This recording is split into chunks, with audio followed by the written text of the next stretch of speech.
third hearing in the damages lawsuit filed by Source Music against Min Hee-Jin, former CEO of ADOR, took place this Friday, August 22nd, and I want to give you a quick update.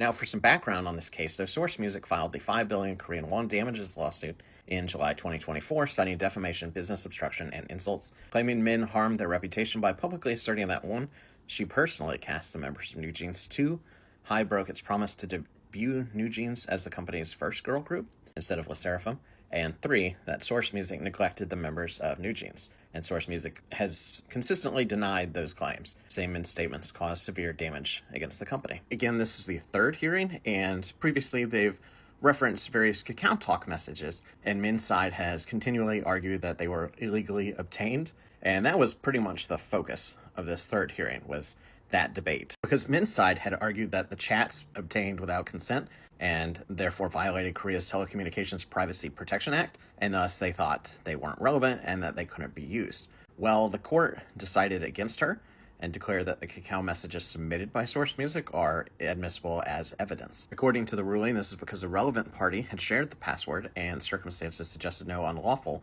interception. So therefore, the chats did not rise to the level of a privacy law violation. And the court emphasized that, quote, considering the various circumstances, the Kakao Talk data can be recognized as having evidentiary power. So not what Min's side was looking for. The lawyers again protested, insisting that even reading out these conversations in open trial would violate her constitutional right to communications privacy.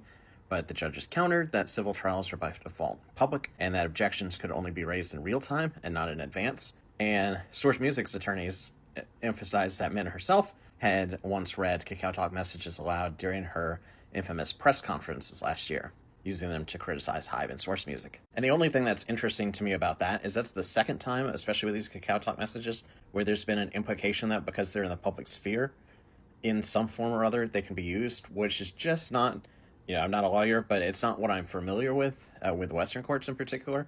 Even if a case is incredibly famous, they still try to avoid bias. They still try to basically act like you don't know.